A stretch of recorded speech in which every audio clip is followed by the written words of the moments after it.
Bharat Ratna doctor Babasaheb Ambedkar, त्याचबरोबर सर्व महापुरुषांना अभिवादन करतो। सावित्रीबाई फुले ज्ञानवर्धन ग्रंथालय व समाज शिक्षण संस्था कळमेश्वर यांच्या वतीनं हा जो अश्वारूढ पुतळा या ठिकाणी उभा राहिला आहे आणि त्या पुतळ्याचं अनावरण फोटो खालून घ्या बरं, फोटो खालून घ्या। या ठिकाणी ज्यांच्या हस्ते होणार आहे ते शिवसेना पक्षाचे पक्षप्रमुख आणि महाराष्ट्र राज्याचे माजी मुख्यमंत्री आदरणीय उद्धवसाहेब ठाकरे, त्याचबरोबर माजी मंत्री आणि या विभागाचे आमदार सन्माननीय सुनील भाऊ केदार, आमचे ज्येष्ठ नेते खासदार आणि ज्यांची ओळख संपूर्ण देशाला जी झालेली आहे, एक राऊत आणि 100, ते आमचे नेते संजयजी राऊत। आपण इतिहास काळामध्ये ऐकलं होतं की एक वेळ मरण पत्करेन पण शरण पत्करणार नाही। तत्वाकरता, न्यायाकरता, अन्यायाच्या विरोधात मरण आलं तरी चालेल पण शरण पदाणार नाही, अशा प्रकारचा महाराष्ट्राला ज्यांनी आदर्श घालून दिला ते या राज्याचे माजी गृहमंत्री सन्माननीय अनिल भाऊ देशमुख।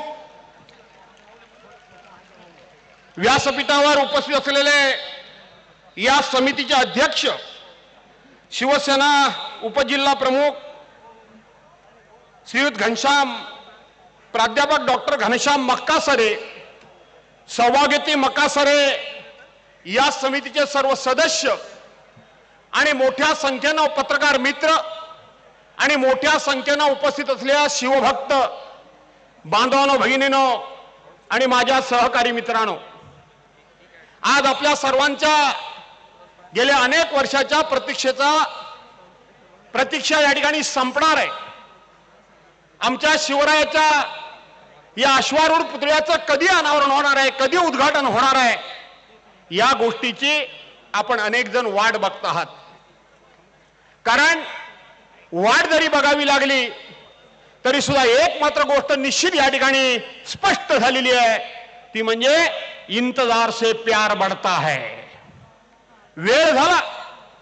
आमचे उपजिल्हा प्रमुख मक्कासरे यांनी मध्ये आम्हा सर्वांनाच भेटले आणि सांगितलं की या शिवपुतळ्याचं उद्घाटन करायचं आहे आणि हे उद्घाटन आदरणीय फक्त आणि फक्त उद्धव साहेबांच्या हस्तेच आम्हाला करायचं आहे, बाकी कोणाच्या हस्ते आम्हाला करायचं नाही।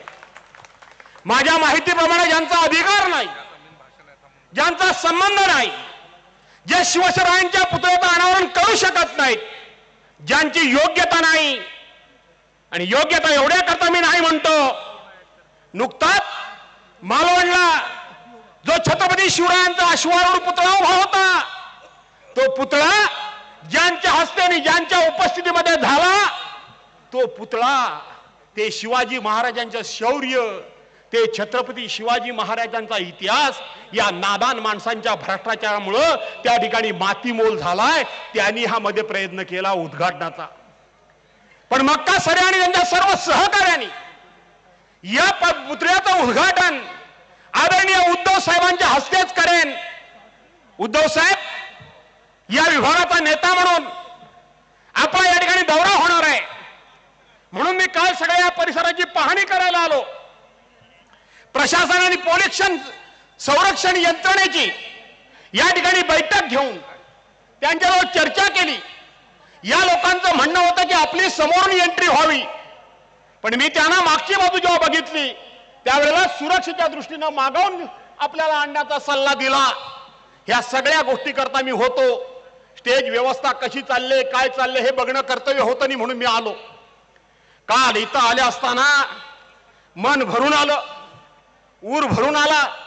माझ्यासारखा एक तरुण शिवसेनेचा कार्यकर्ता या भागामध्ये आला आणि मग सुरेशजी लंगडेंसारखे, माणिकरावजी चांदूरकरांसारखे, प्रदीप गोतमाऱ्यांसारखे, मधुकर दळवींसारखे, जीवतोडे गुरुजींसारखे, सुजाताताई निमजेंसारख्या, वंदनाताई लोणकरांसारखी 70-70, 80-80 वर्षाकडे झुकलेली माणसं या ठिकाणी जमा झाली होती.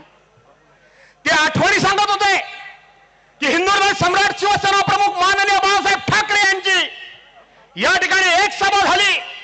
उद्या उद्धव साहेबांची दुसरी सभा, इथं 2 सभा होणार आहेत. आणि आदित्यजी देखील सभा झाली. आम्ही शिवसैनिक म्हणून 25-30 वर्षापूर्वी या शहरामध्ये शिवसेनेचा भगवा ध्वज या नगरपालिकेवर आम्ही फडकवलेली माणसं आहोत. आणि तेव्हापासून आम्ही हिंदू हृदय सम्राट शिवसेना प्रमुख मान्य बाळासाहेब ठाकरेंचे शिवसैनिक म्हणून या ठिकाणी आम्ही जगतो आहोत. आनंद वाटला. कडेला बसलो, या बाजूच्या टपरीवर जाऊन बसलो, घोडभर त्यांच्याबरोबर चहा प्यायलो आणि माझं जीवन सुद्धा कृतकृत्य झाल्यासारखं वाटतं. आणि म्हणून आपल्या हस्ते या पुतळ्याचं अनावरण होतंय. मला मक्का सरना धन्यवाद दिले पाहिजे. एक रुपया ज्याने ज्याने म्हणून हा पुतळा उभा करण्याकरता म्हणून मदत केली, त्यांचे ऋण या ठिकाणी व्यक्त तर मी करणार नाही, पण तो रुपया खऱ्या अर्थानं शिवभक्तीला तुमचा कारणी लागला याचा मला आनंद आहे. बांधव भगिनीनो, मी कोकणातून येतो ज्या ठिकाणी छत्रपती शिवाजी महाराजांनी हिंदवी स्वराज्याची गादी उभी केली, रायगडवर गादी उभी केली. त्या छत्रपतींचं जीवन किंवा त्यांचा जन्म हा पश्चिम महाराष्ट्रामध्ये झाला. त्यांचे वडील हे महाराष्ट्रातले होते आणि त्यांच्या आई जिजाऊ माता ह्या आपल्या विदर्भातल्या होत्या. हे चारी प्रांत हे शिवरायांनी एक संघ बांधून ठेवले, अखंड महाराष्ट्र एकत्र बांधून ठेवलाय. आणि म्हणून सातत्यानं शिवसेना माझा महाराष्ट्र अखंड राहायला पाहिजे, एकसंघ राहायला पाहिजे ही भूमिका मांडली. त्या शिवविचारांच्या खऱ्या अर्थानं पुरस्कर्त्यांचा हिंदवी स्वराज्य संस्था हिंदू सम्राट शिवसेना प्रमुखांच्या सुपुत्रांच्या हस्ते आज या पुतळ्याचं अनावरण होतंय. खऱ्या अर्थात छत्रपतींचा विचार हा मनामध्ये रुजण्याचं काम त्या ठिकाणी होत आहे. आणि त्या कार्यक्रमाला आपण आम्हाला बोलावलं, आमचा मान सन्मान केला, आमचा आदर सत्कार केला. एक चांगलं काम, पवित्र काम, एक शौर्याची उभारणी या ठिकाणी तुमच्या हस्ते होत आहे. त्याबद्दल तुम्हा सर्वांना अभिवादन करतो. आणि एका चांगल्या कार्यक्रमाला उपस्थित राहून जो सन्मान केला त्याबद्दल आपल्या सर्वांना धन्यवाद देऊन आपल्या सर्वांची रजा घेतो. जय हिंद, जय महाराष्ट्र. खूप खूप धन्यवाद सर. आणि यासोबतच जसं आपल्या सगळ्यांना माहिती आहे, आज आपल्यासोबत सन्माननीय श्री उद्धवजी बाळासाहेब ठाकरे आज इथे उपस्थित आहेत. आणि म्हणूनच युवा सेना कार्यकारिणी सदस्य श्री हर्षल काकडे यांना मी विनंती करणार आहे की त्यांनी युवा सेने